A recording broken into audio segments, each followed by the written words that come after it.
Welcome to the Filmistines, the podcast where we discuss all things movies. Join us as we dive deep into the latest releases, revisit classic films, and explore the art of cinema. Whether you're a film fanatic or just love a good flick, we've got you covered. From Hollywood blockbusters to indie gems, we'll be breaking down the storytelling, cinematography, and everything in between. So grab some popcorn, sit back, and get ready for some cinematic magic. If you like what you hear, please consider subscribing to our Patreon at patreon.com/filmistines. We offer tiers at the $1, $5, and $20 level, where the $20 tier grants the ability to request films for future episodes. How cool is that? This is the Filmistines, where movies are more than just entertainment, they're an experience.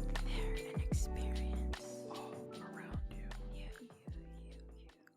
Welcome back to the newest, greatest movie podcast in the world, the Filmistines. Thanks for tuning in to this glorious show. And thank you for joining me today. We all know now, I should say our shark movie expert, Lucy. Hello, everyone. We're talking about another shark movie today, The Meg. Are you familiar with it? Yes. What kind of experience do you have with this 2018 film?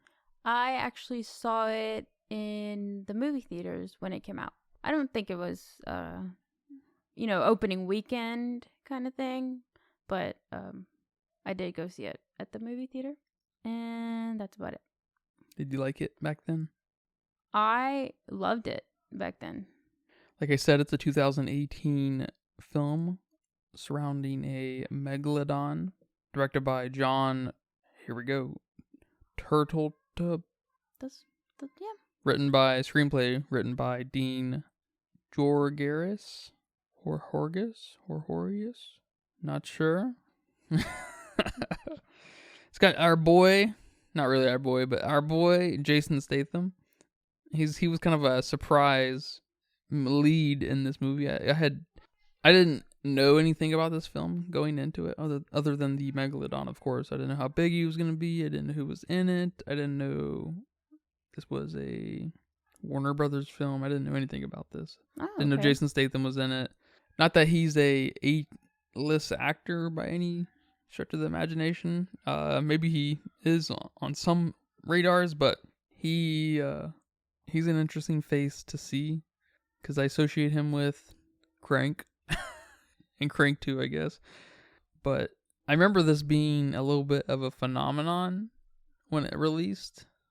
I know it made quite a bit of money for its budget and for the premise of a shark. We don't have a lot of animals gone wild movies being blockbusters, being actual blockbusters.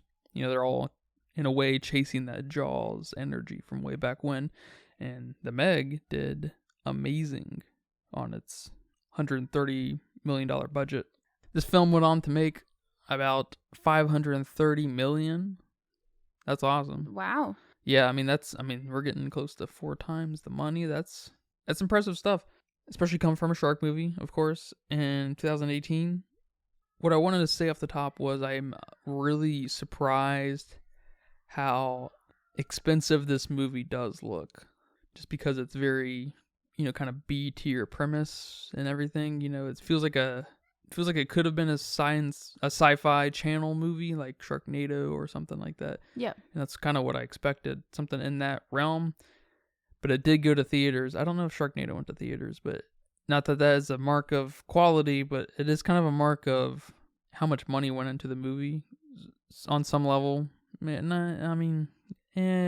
and it isn't, I guess. But everything, this is probably the most overly produced movie I've ever seen. In that everything's very shiny, everything's lit like, I don't even know what it's lit like. It's like, I guess it's lit like a commercial or something, like a cologne commercial or a car commercial or something. Like there's something very, very corporate about it. There's something very just weird, and I want to say uncanny, but that's not quite right. But just something very off about this movie in the production of it. I also wanted to say that the effects are pretty good. I'm actually really surprised. I'm actually really impressed by how good they are. Why is a random ass shark movie making better CG underworld life than fucking Marvel. You know? All right. Give me some high level thoughts, man. You found a way to bring Marvel back in. I'm bringing Marvel. Didn't you? It's either Marvel or Harry Potter. It's getting brought in every episode. No, so the first time watching this at the movie theater, I thought it was phenomenal. I mean, you couldn't imagine watching this at the movies. I think the movies are, meant for some of these very highly produced movies. It just gives it the, I don't know how to say it, the overdone quality of it. Putting it on a big screen makes it even more over the top. So, yeah. That was fun to see. My second time around, and I kind of hate you a little bit for this, I noticed things that I have problems with that I didn't notice the first time around. First time around, just a huge fucking awesome shark. Which is still cool, right? Oh, yeah, no. Which is still cool. Second time around, it's still fucking awesome shark. But now I notice the, human plots.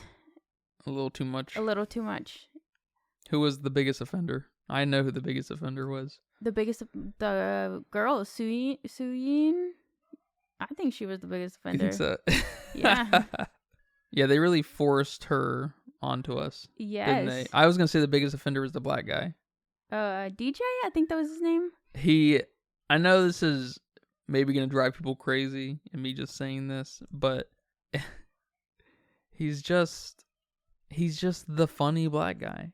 I think almost everything he said was supposed to be a joke, and I get this is not, a character-driven movie by any stretch of the imagination. So we have these mega archetypes. What were you gonna say? Which I think that's my issue now, that the characters weren't developed, and I'm seeing it. Yeah. Which before it was just, I don't care about the characters. Yeah. No, and okay. I get that. It's okay.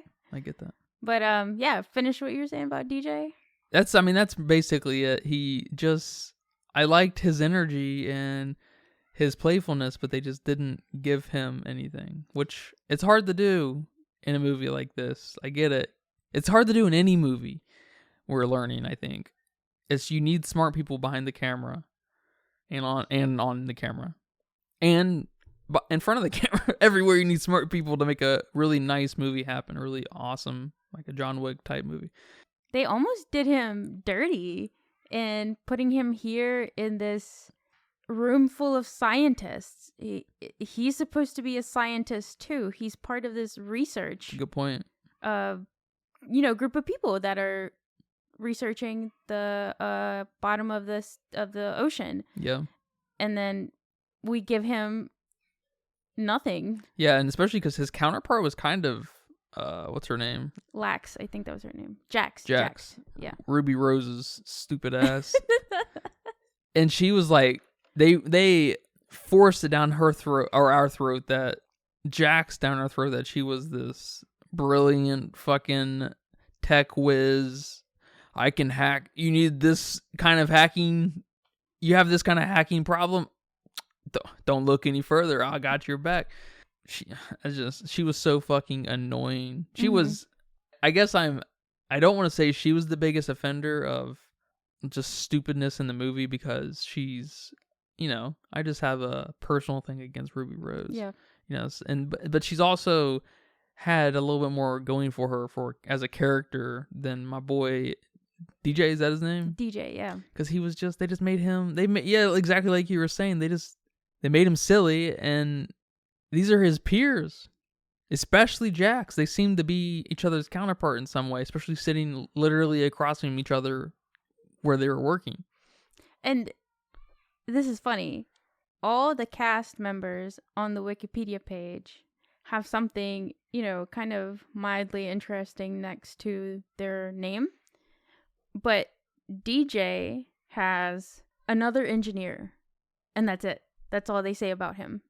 Like, some of these other engineers at least get the satisfaction of being, aboard the Mano, or this guy's a millionaire, or, part of this other crew. But he's just another engineer. That's kind of funny. That is funny. He didn't even get an engineer aboard the moon, like the exact same thing Jax got. Yeah. That's funny. And I know that must have something to do with the Chinese kind of tendrils all over this, because they are not big appreciators of black folks. They don't want them being the main characters and whatnot. They don't want them being on the poster and stuff, a la every fucking thing from Star Wars over the last 10 years. But it does hurt this film, because it's just he is just the comic relief. Like, it's so, I don't know, it's kind of jarring. Yeah, you can't make him the comic relief and a scientist. Yeah, but he wasn't even a scientist. Like, he was by listing on the Wikipedia page, but as far as we know, there was nothing. That's true. What was his role? Maybe he was the custodian and no one knows. Yeah, because, from scene to scene, he's fine making the jokes, but he didn't have his moment, Everyone kind of has their moment in a movie, right? Especially a stupid movie like this.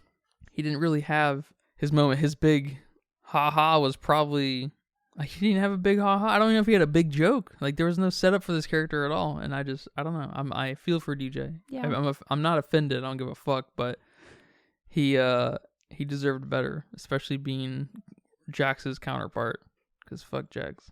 Yeah. Because Ruby Rose aside, Jax was probably the worst performance and the most annoying character. Yeah, and there's even a scene where Jonas, our main dude, they're in the elevator and he's, I don't know what Jax says or something, and he's like, "Oh, I think you're the smartest one here," or something along those lines, like giving her credit.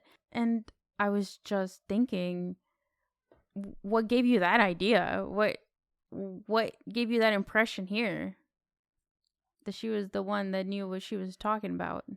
I didn't get that. Yeah, and it's hard to say if he was being ironic, because there wasn't enough character in any of these characters. Yeah, they forced her down her throat. I don't know what that's about.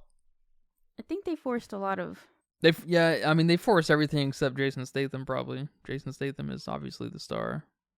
Which, I didn't know he had a diving mini career when he was younger. That's cool. Yeah, he won, awards for dives. I don't know, competitions and stuff. So that's pretty cool. That's very cool. Yeah. That must be why he's bald. I think he was the only one out of everybody that did pretty much his own diving stunts and water stunts. Oh, that's cool. Film. So that makes sense. He seems like the kind of character who would do his own stunts. Yeah. He's like the British Tom Cruise. The British Tom Cruise. The hairless Tom Cruise. The hairless Tom Cruise. Yeah, I know him probably, apart from Crank, I probably know him most from Fast and Furious, I would say. I think that's where you saw him from too, right? Yeah, that's where I remember him from. Is that the only movie you think you've seen him with? Yes. He's in quite a few things. He's in a lot of B movies like this. He doesn't get the love like Tom Cruise does. Yeah. He's in The Expandables. Oh. Cool. I know you love The Expandables. I love that film. So, you had, I guess, a major issue with this girl. What's her name? The main girl? I think her name is Suyin. Okay, I see it. She was the star of the cologne commercial, They made her look as good as possible all the time. Yeah. There was one edit that I noticed that was really, really bad when Jason Statham's character, Jonas, had, just got out of the water when they were all on the boat, and he had just... Is that when he stabbed the shark in the mouth with the spear thing to inject the poison or whatever, the morphine? I think he got out of the water, he was laying down, and then he was talking to everyone, basically, and it was like, it would be on his face, and it'd be on DJ's face, it'd be on Jason Statham's face, it'd be on the manager's face, the Suin's granddad or whatever, and so when that happens, they need, when his eyes need to be like where they're at. Like, so if the Okay. granddad is to Jason's left, his eyes need to be to our right. They need to be facing that way. And so when the camera moves in such a way, it all lines up, because then it confuses. It can confuse, if you're paying attention, it will confuse you where everyone's oriented. And so I'm pretty sure he looked to our left, his right, because he was facing the camera, right? Yeah. And when he talked to Suyin, and then she was all the way on our right, but he looked to our left, and I was like, oh shit. It was a kind of a far away shot, so I was just like, it's pretty easy to miss, but I was like, that's funny that I saw that. There were a few edits that, and I'm nowhere near noticing that kind of stuff, I think. But I noticed the weirdness, at least. Now I do. Yeah, this movie's weird, isn't it? Yeah. It's made, the production of it is just a little bizarre. It doesn't feel quite right? You can agree to that? I can agree to that. Okay. I can agree to that. But I can't put my finger on, especially the editing. There were some parts where I don't know whose point of view we were supposed to be seeing some of these things from. So it was odd. It was odd. Yeah. I know in previous episodes we have brought up, kind of awkward scenes, whether they're just awkward cringe or awkward placement or awkward to the storyline.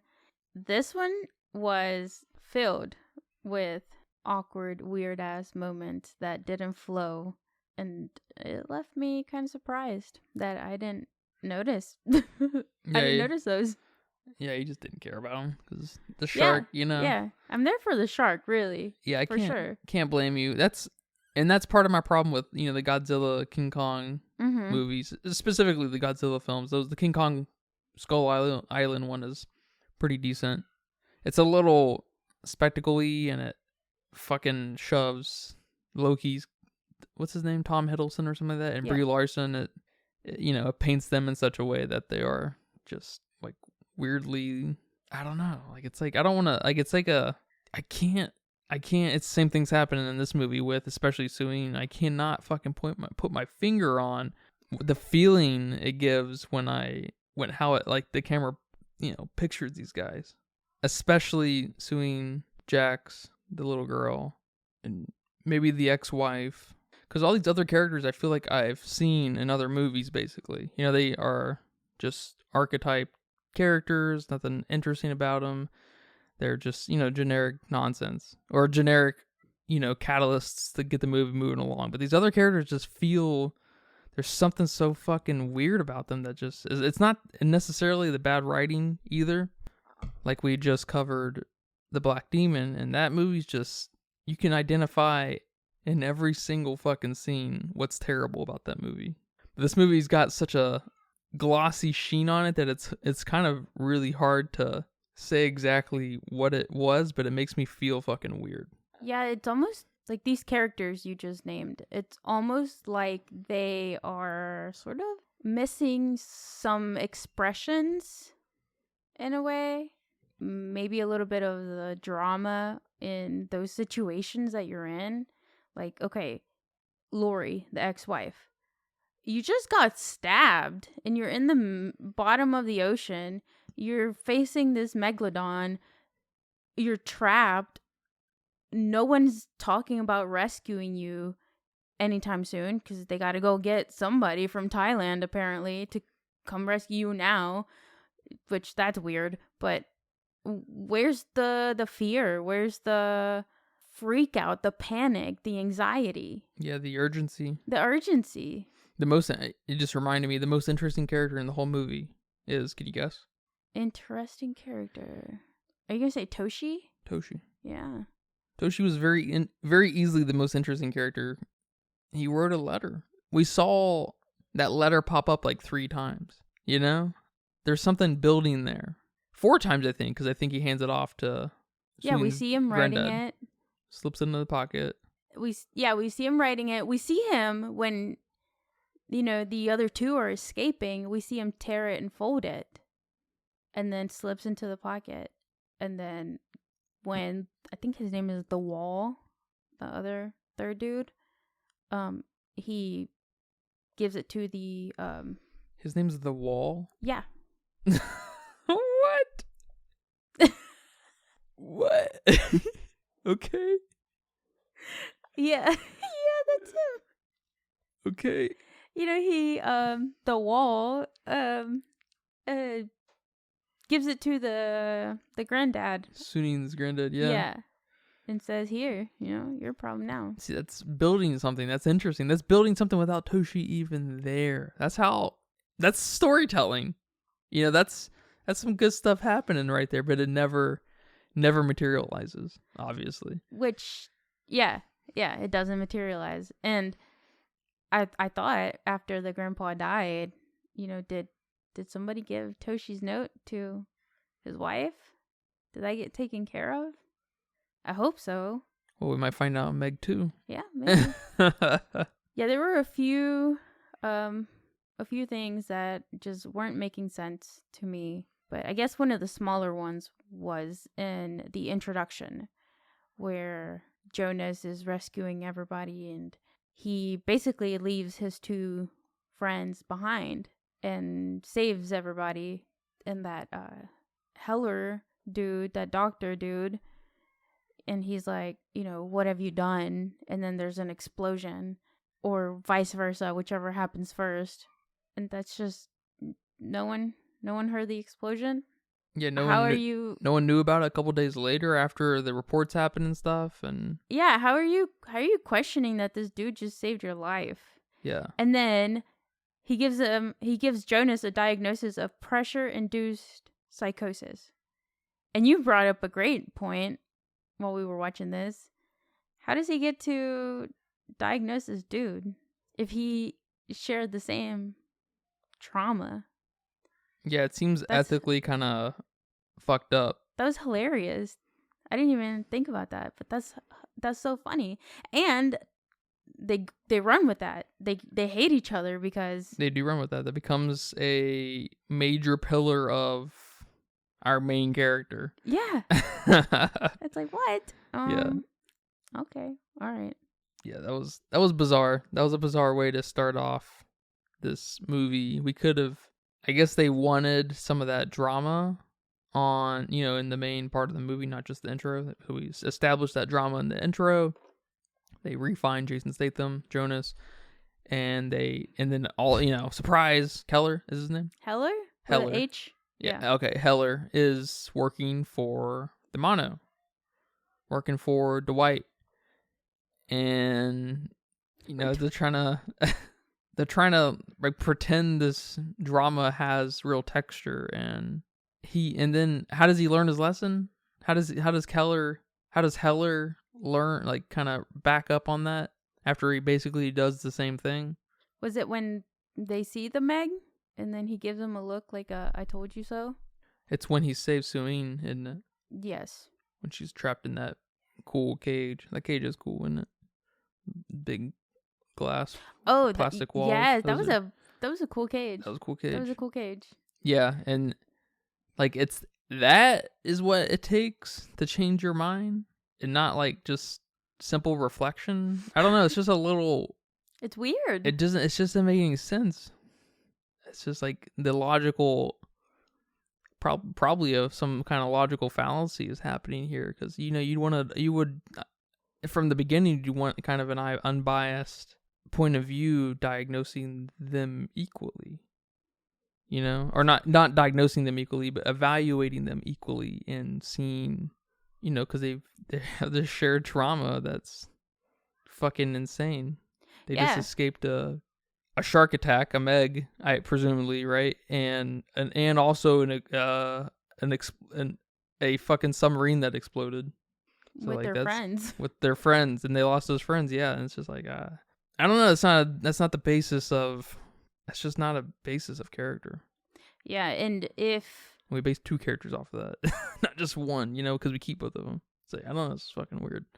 And if you're trying to show us that Heller is maybe hard-headed or stubborn or likes to hold grudges, then okay, I could possibly get that on, why he's acting this way. But no, we don't get anything. So yeah. Yeah, he hurts the film. We're just naming things that hurt the film. Okay, well, let's name some things that don't hurt the film. Like the fucking giant squid. That was awesome. That was awesome. That was awesome. I like that. I liked that. I don't know if there's any films that have a giant squid like this. Yeah, none. Just Pirates of the Caribbean, I guess. Yeah. Okay. Yeah, that's true. They have a giant squid, but this squid gets eaten by a megalodon, which is awesome. The megalodon doing its thing is awesome. yeah, the megalodon, without a shadow of a doubt, is the star of this movie. Yeah, I wish they would either just make it almost fucking a silent film. Such human dialogue, such little human dialogue as possible. Mm-hmm. Or approaching it from like the Shin Godzilla perspective. Remember Shin Godzilla? And it approached it from like this almost hyper realistic, super urgent political point of view of how do we deal with this fucking problem. And instead they make it a Mission Impossible kind of mission, and they're just too, I don't know, capable. They're just way too capable. Yeah, or even when their ship's fucking destroyed, they're too capable. What were you gonna say? I was gonna say, or even make it just really gory. Yeah. Make it super scary and gory. Maybe that could work. Or back up on some of the drama. Back up on the dialogue. I can't even call it drama, and just make it a little bit more silly.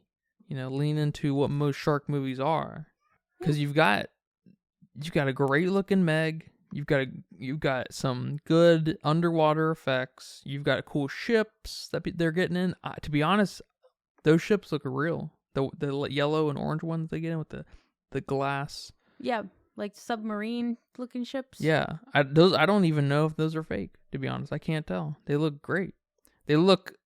It's almost like they look too good though, because the lighting in this movie is fucking just. It's too commercial, I guess, is the best way to put it. It feels like a brighter cologne commercial. That's the best way I can put it. I know you're not familiar with commercials.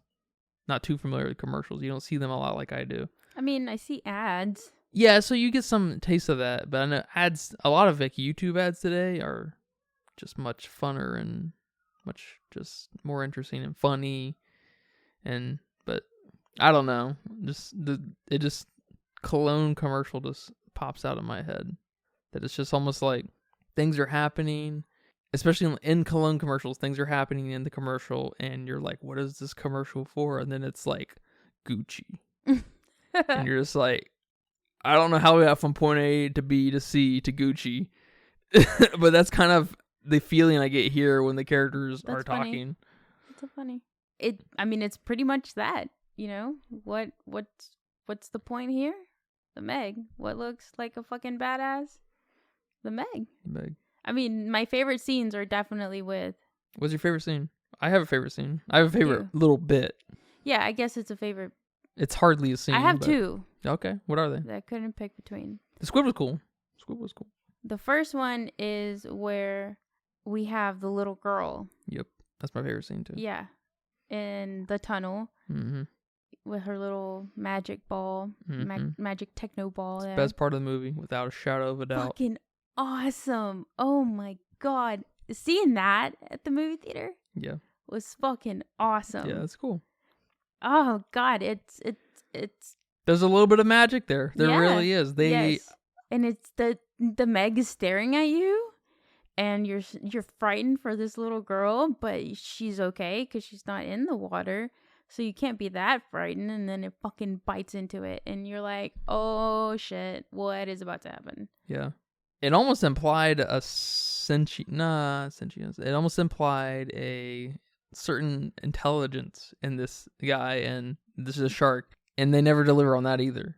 Not that, we could be reading into it a little bit too much, because I don't think there are probably any other instances of that level of intellect. But it did kind of tap into that when he was kind of slowly moving up to the glass to see her. just like this isn't your everyday megalodon, Yeah. kind of Yeah. thing. And that was cool. That was very cool. That was good. I mean, that's great filmmaking right there. Good job. I mean, this whole movie, whatever it was, this scene gave it. Yeah, it makes it worth it. It was good. Yeah. I almost imagine like Bruce from Finding Nemo, just smiling there because the Meg looked like it was smiling.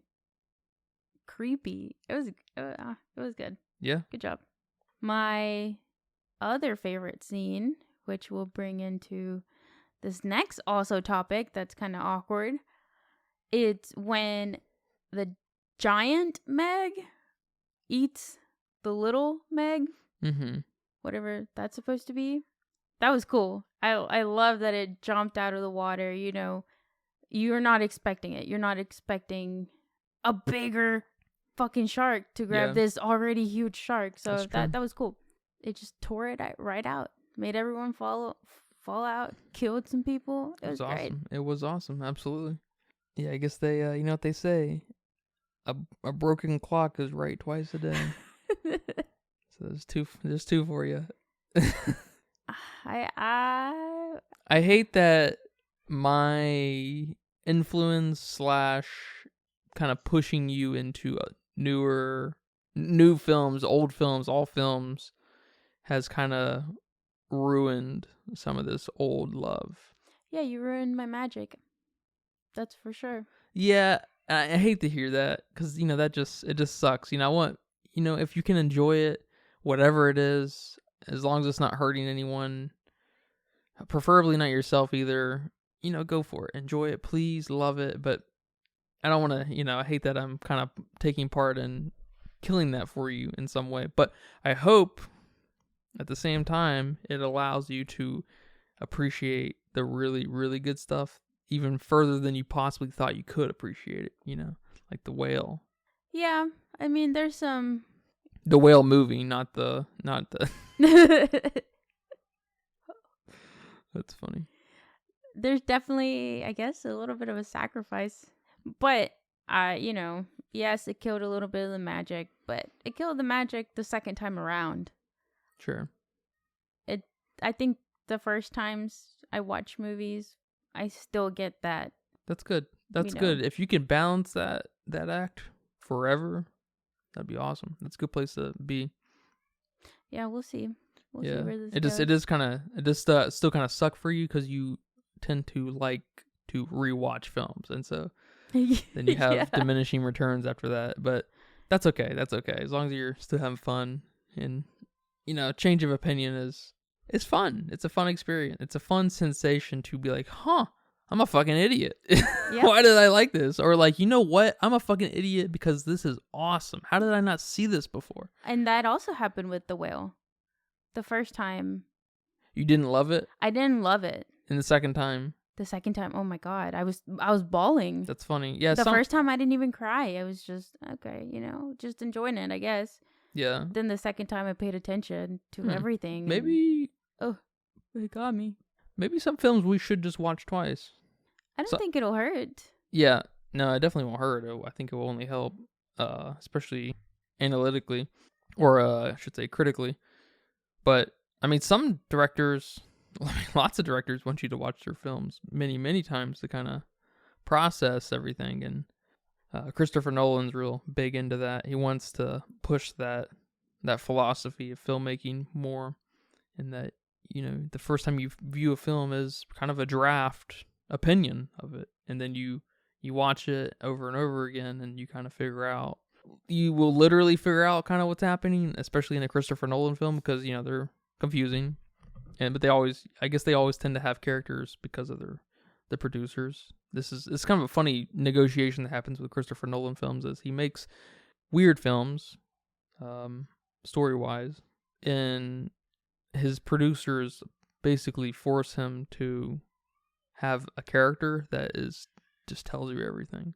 And so it's kind of one of these things that we've talked about before, about how some directors and writers and stuff and producers spelling things out and making it look like it makes the movie kind of look down on you. Like, you don't understand what's happening, so we have to tell you what's happening. Yeah. So that it's kind of a funny thing that happens in movies sometimes. It's not the visionary's objective to include that kind of thing, but sometimes the bankrollers are, they're gonna require that on some level because they want to talk to the lowest common denominator. And so there's a kind of it's one of these things we'll just never really, it's one of these mysterious things that we'll never really get to the nut of, because it's different for every film, Right. So Yeah.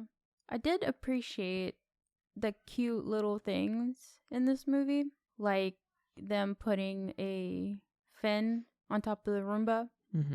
That was cute. That was cute. When Jonas was swimming in the water and he was singing the Just Keep Swimming song from that was funny. Finding Nemo. That Yeah. was cute. A lot of cute moments like that I really appreciated. And Pippin. Pippin was cute. Pippin was cute.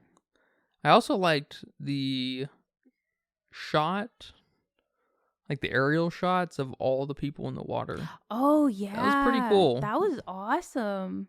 And apparently they shot there. They were actually in Sunya, or whatever it's called. Yeah. China. Is that China? Yes. Yeah, that's China. Sanya City. Sanya Bay. Sanya. That was sick. Yeah. Lots of color, lots of people. Very cool. I don't know how much of that was CG. I don't have no idea, but it looked great. That's probably when the color really helped this movie. The lighting and stuff, and a lot of that was probably, everything was probably natural, and then any additional light was all in post. That was just too big of a shot to have any kind of influence over that, probably. But that was probably the coolest shot, other than, of course, when the girls in the tunnels. Yeah. No, I loved every bit of that that bit right there. It was just funny to see everybody on a floaty, and so many floaties. Yeah. And they were all basically the same. Yeah. It's weird. The funniest part in the movie probably happened there too, because when those guys were on that anchored little square dock type thing, and then the girls were like 30 feet in another direction, and they were like, hey, come over here. And then when the megalodon was swimming under him, he indirectly grabbed like the anchor, and he brought the girls over. Here you go. That was good. That was funny. That was good stuff. Not good storytelling, but it's a little good ha-ha. Yeah, another cute moment. Yeah. Yeah. At least there were some decent things happening here, unlike the Black Demon. Oh, for sure. I mean, first of all, we got to see the Meg. That's true. And I didn't get the feeling that no one wanted to be here. That someone didn't want to be here. You know what I mean? I got that feeling in the Black Demon, that people didn't even want to fucking come to work that day. Yep. Jason Statham had a blast, I think. Oh, yeah, for sure. Especially swimming around. In some of the reviews I was reading, a lot of people like to bring up that this was a Jaws ripoff. Stupid people. What are you talking about? Is it that there's a shark involved and that automatically makes it a Jaws ripoff? Yeah, I saw kind of stuff like that. It seemed to be kind of trendy to bring that point up. We pretend like first of all, we pretend there aren't, I don't know, 100 different Jaws-esque movies, or shark movies just in general, if you want to just call that what a Jaws movie is. Because Jaws is not just a shark movie. It may have inspired the shark genre in its fullest, but Jaws is, I don't even know how to sum up Jaws in like 2 fucking words. Jaws is a revolutionary storyteller and showed the possibility of what story can look like in a blockbuster movie. What character can look like in a blockbuster movie, They showed that it's one of these movies that shows that there aren't boundaries for what a great film can look like, No other Jaws, no other water monster-esque Jaws shark movie can even hope to show. Not even, Jaws 2, Revenge, 3D, whatever. Of course, not the fucking sequels, but I don't know. It's comparing any movie to Jaws. And I don't want to just sum up saying Jaws is a masterpiece, but it is. But it also just it just does. It does the characters justice. You know, you can't forget Quinn. He's unforgettable.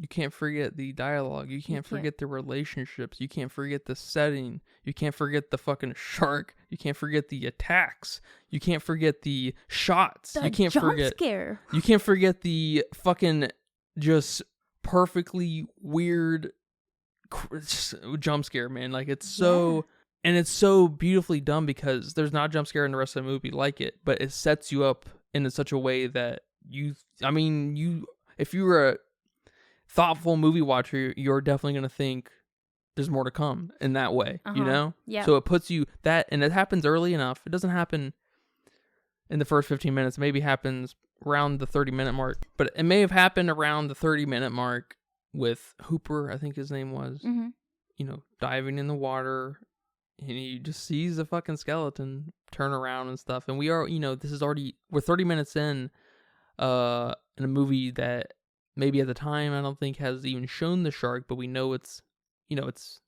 there. We're in a fucking resort, an island resort, you know, community that relies on tourists to go swimming at the beach and shit.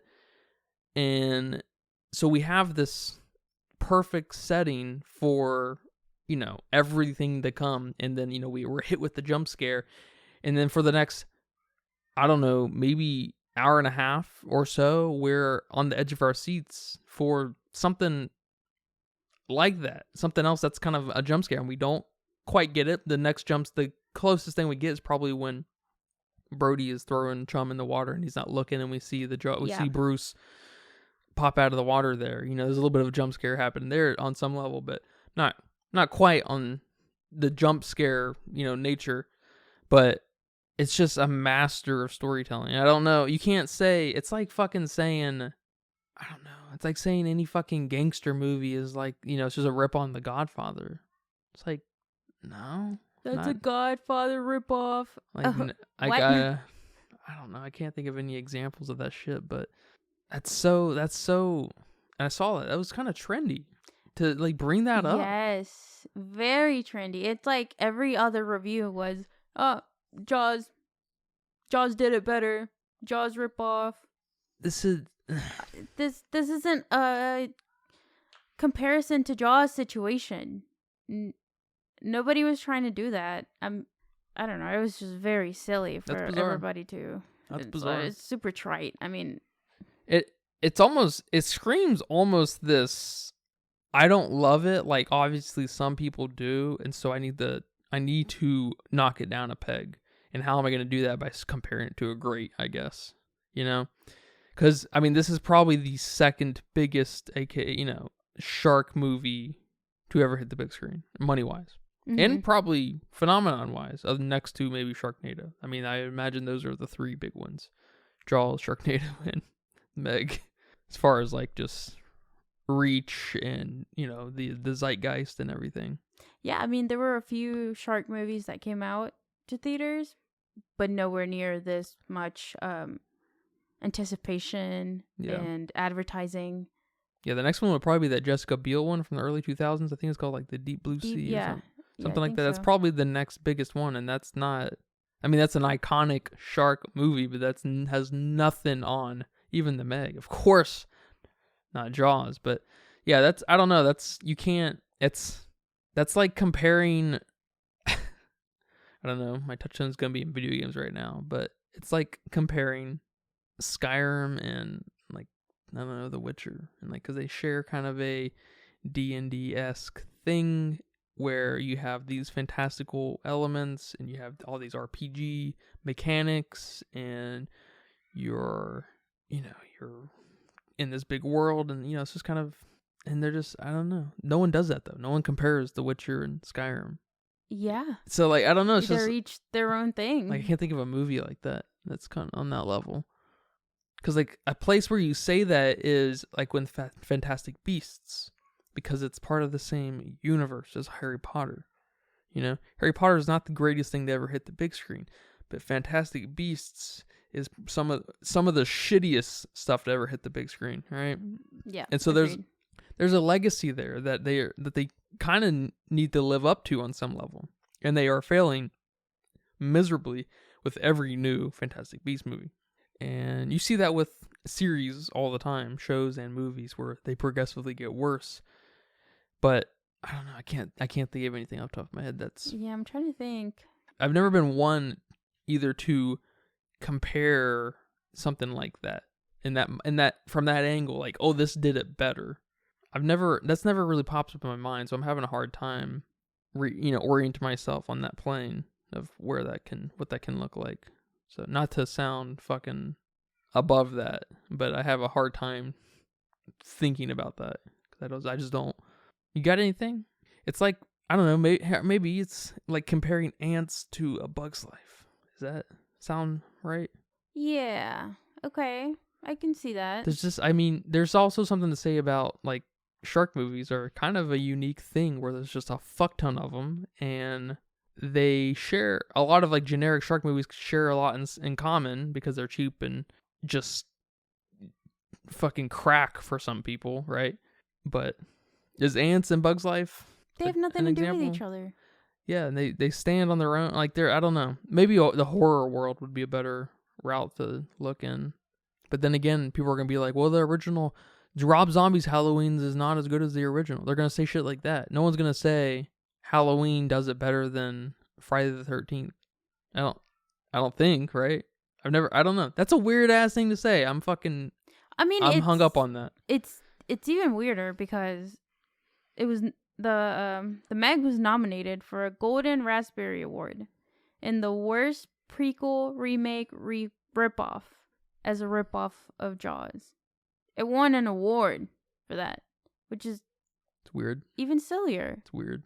That's weird. I don't know what else to say about it. That is. I know. It bothers me. I'm glad that you said what you said, because I couldn't have phrased it.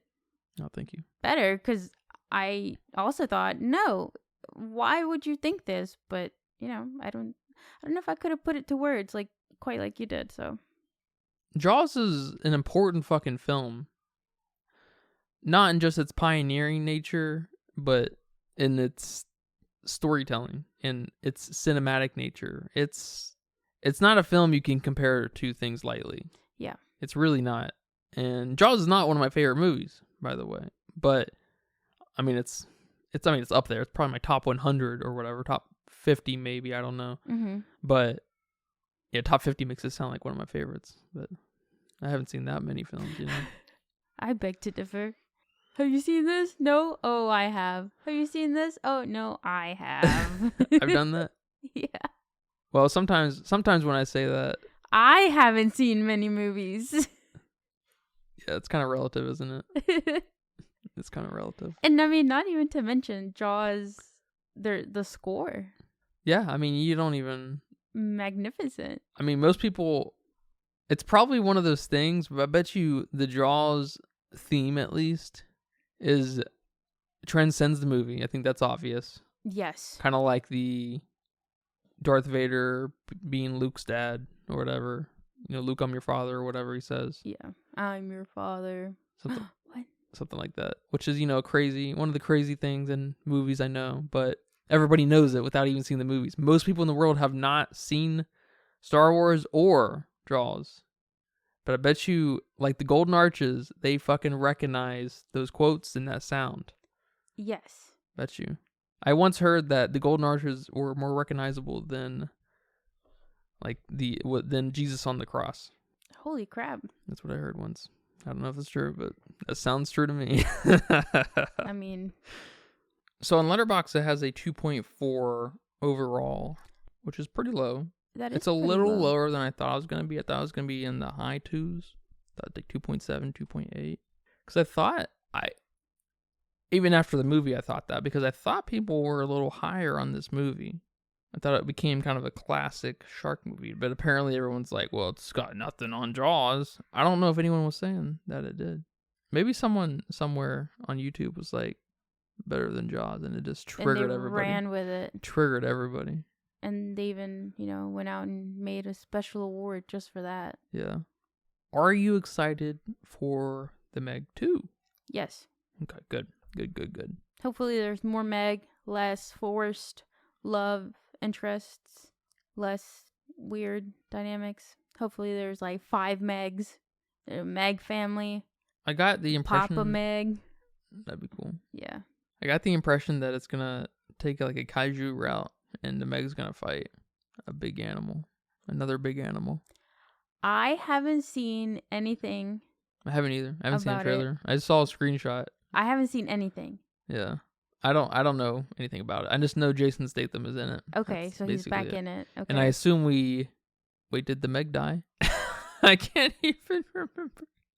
Yes. All the sharks came in and Oh yeah, that's right. started He ripped his devouring guts it. out, which was Yeah. pretty cool. That ending was pretty cool. And he stabbed him in the eyeball. That was dope.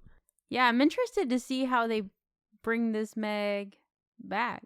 Or this new Meg. Yeah, it's gonna be a new Meg. Unless Yeah. it's gonna be a mechanical Meg. What? Because this Meg supposedly escaped through the Yeah. pocket there.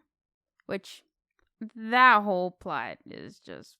It's just weird to me. How are you going to have 2 Megs, but one escaped? Did one swim up there real quickly after the other Meg? Did one wasn't in the pocket and was somewhere else? Yeah, they did What it. about that first explosion from the beginning? Who was that? The other Meg? Yeah, they have some answers. They have some questions to answer there, don't Yeah, they? they I mean, definitely I do kind of like the way they explained how the first Meg or whatever got out, the one that followed him, or at least that's what they think. I do like the explanation behind that. Mm-hmm. But yeah, it doesn't really help the narrative where with the first Meg, whatever that was, if Meg or not, That's true. and then the bigger Meg or the smaller Meg, I guess, whichever one came out with them. I'm not sure. It's hard to say, but I liked the graphic and them, telling us, explaining what was going on. Yeah. But yeah, there's some fun to be had here for sure. And as a shark fan, you gotta come see the Meg. Oh yeah, go see it. Forget the story. Forget the humans. Go see the monster. Yeah, the best characters were probably Dwight. Did I say that already? I don't think so.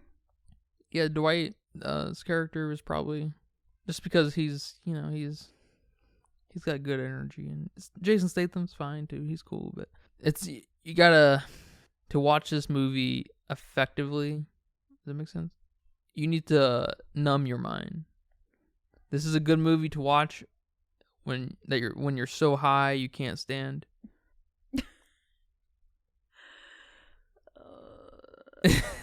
This is a good movie to watch when you're in high school and like the substitute teacher brings out a movie. The Meg's a good one to put on. Yeah. I guess so. I guess so. Well, thank you for watching this movie with me, man. Thank you for watching a shark movie with me. I'm gonna make you watch many more shark movies.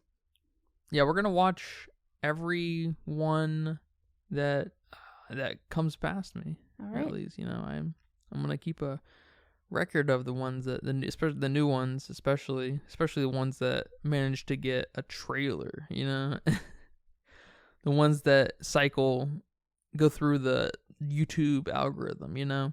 Any of those. Then maybe we'll have to watch the other Jaws, or at least Jaws 2 or something, so you can kind of see where things went. It's sort of interesting, just historically speaking, and you just see where all the shit fell apart immediately after Jaws, where they just didn't understand what Jaws was. They either understood and didn't care to capture any of that magic ever again, which is fine. That's fine. Didn't Spielberg say that the best Jaws ripoff is Piranha 3D? I think so. Was that Spielberg? Which we need to watch said that. it, but I think so. What's his name is in that? The guy from Kangaroo Jack. And Are We There Yet? Ice Cube. Ice Cube, yeah. I think Ice Cube's in Piranha 3D. Not that that's a that doesn't give me high hopes. Yeah, I'm not running to go see it. Yeah. I like that his son is basically doing the same movies he was doing. Oh yeah. because he was in Cocaine Bear. Yes. Isn't that awesome? That's awesome. Because Ice Cube's most famous movie is Friday, of course, but his most famous bullshit B movie is probably Anaconda. Oh. That's probably, I would say. Yeah, I don't know. I just know him from Are We There Yet? Friday and Kangaroo Jack. Kangaroo Jack, of course. Oh shit, Kangaroo Jack, man. That's come up too many times in this podcast, I think. Yeah. But yeah, we'll watch Piranha 3D at some point too. All right. The release date for the Meg 2? What is it? It's August 4th. I thought it was much sooner. I thought it was coming up in the next couple weeks, actually. I didn't see any numbers. I was just, the PR cycle seemed to be starting. So I felt like it was pretty close. Yeah. So hopefully this is one we go to the movies to see, to get a little bit of my magic back. Yeah, we need to start going to the movies to see some of these. That'd be cool. Yeah, I'd like to see Barbie early. Yeah. I'd like to see, I wanted to see Beau is Afraid early, but I don't know. Beau is Afraid is a 3-hour movie. Oh no, please. So I don't know if I'm up for a 3-hour movie at the theater. Yeah. I don't like the lack of subtitles, for one. I don't like the inability to pause if I have to go pee or get some food or whatever, right? Or have... Yeah, that's a movie we need to see here at home. Yeah. It's also not it's not one of those movies I feel like needs to be seen on the big screen. I hate to say that because I want my boy Ari Aster and Joaquin Phoenix to make, the money. Yeah. I want Ari Aster to have any budget he fucking wants, but I don't know if that's going to happen after Beau is Afraid. So, I don't know. Budget is also a good restraint for directors and filmmakers to have because it forces them to be creative. Mm-hmm. So, there's maybe a little something about that too. Because I imagine, because listen to what I just said, Beau is Afraid is 3 hours. The budget was about 35 million. Production budget, I should say, not including directing costs and acting and marketing, of course. But I imagine that if that budget was half, that movie probably would have been like 2 hours. And I imagine the budget really inflated the runtime of that movie. Imagine that's what happened. So I imagine that movie's probably chock full of insanity and just, it's probably hard to watch. It's probably sensation overload, storytelling overload, cinema, like camera fucking shit overload. It's probably... I don't want that. There's going to be a lot. It's going to be an intense movie to watch. It's going to be an experience. And at a movie theater, might be a problem. Yeah, I was just about to say, I don't want that. I need intermission. Overload. Yeah. In public. Yeah, because Batman... Oh my god, Batman, I was having a panic attack. A panic attack. And that's just due to it's being too fucking long. Yeah. And not having... And the lack of subtitles kind of hurts that movie too, I think. What? What did he say? I know, right? I'm vengeance. You're what? Vengeance. It's a great Batman, though. Robert Pattinson. I'm excited for the second Batman. I don't know if we're probably not going to go see it at the theater. I don't really care for that. But, no. But I'm very interested in Robert Pattinson's Batman. I think it's very moody and cool. Yeah, man, but thanks for watching this with me. This has been a long time coming. I've just never been in the position to watch the Meg, the 2018 Megalodon movie, The Meg. If you like what you hear here, come check out our other podcasts. What are some of your favorite ones we've recently done? Sisu's a good one. Sisu's a good one. John Wick's a good one. Yeah, John Wick's a good one. We just gush over John Wick. I love John Wick. Yeah. Let's see. The Black Demon's a funny one. It's the podcast is funny. The episode is funny.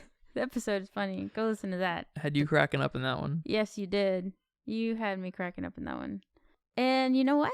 Go back and listen to Jaws, because we're on a shark kick here. So The Evil Dead Rise is a really great episode too. Great movie. Yeah. Dungeons and Dragons. Go check out some of our other podcasts. They are blowing up. We are becoming viral. Yay. Well, thanks for listening to this podcast, this episode. We'll be back. We'll see you next time. Take care. Bye-bye.